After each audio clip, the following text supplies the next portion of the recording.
बुढ़े बाप का कर्ज। एक गांव में एक छोटा सा बच्चा था। उसके पिता तो थे, लेकिन माँ की मृत्यु हो गई थी। पिता सारा दिन काम करता और अपने बेटे को पाल पोस कर बड़ा करता है। वह सारे सुख अपने बेटे को देता है, जो एक माँ दे सकती थी।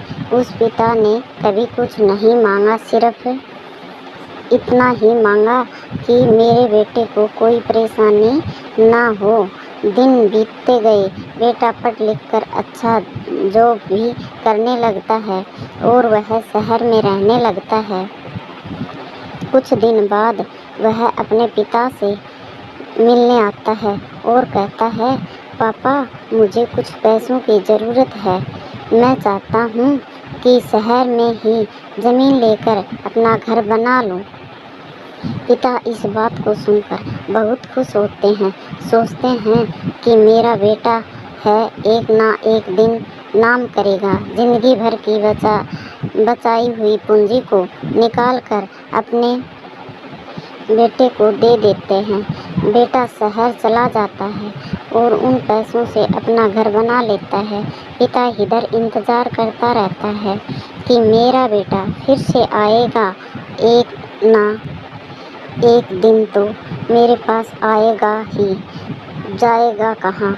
उसके पास अब कोई नहीं जाता था, क्योंकि ना ही अब उस पिता के पास पैसे थे और ना ही रहने का जगह था।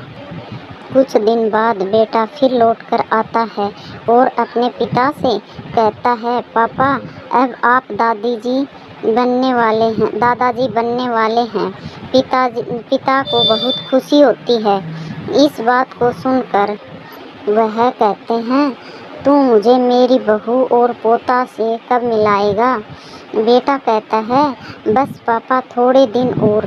पापा, मुझे कुछ पैसों की ज़रूरत है, क्योंकि आजकल थोड़ा जॉब में खिच हो रहा है, जिसके कारण से मुझे कुछ दिन के लिए सस्पेंड कर दिया गया है। पिता के पास देने के लिए कुछ नहीं रहता है, लेकिन फिर भी कहता है, अच्छा बेटा, तू रुक, मैं अभी आया कुछ पैसों का बंदोबस्त करके। पिता बाद में महाजन से कुछ पैसे उधार लेकर अपने बेटे को दे देता है और बेटा पैसे लेकर शहर चला जाता है। वर्षों गुजर जाते हैं।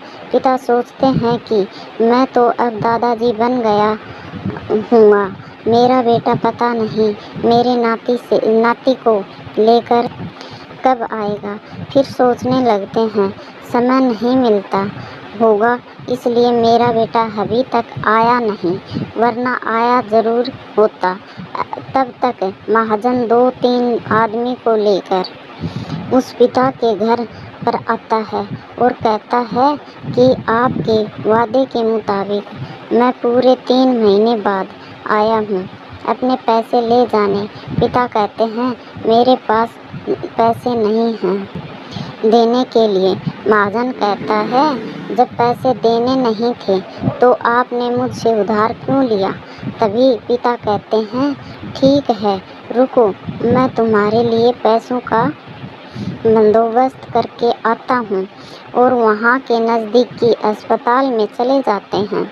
वहाँ जाकर अपना ब्लड डोनेट करते हैं और अपनी एक किडनी बेच देते हैं और उस महाजन का कर्ज छुटा कर देते हैं।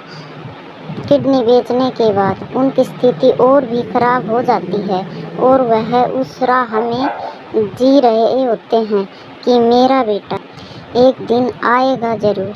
इस आस में जीते जीते एक दिन पिता की मृत्यु हो जाती है, परंतु उस बेटे को अपने पिता को आग देना भी नसीब नहीं होता।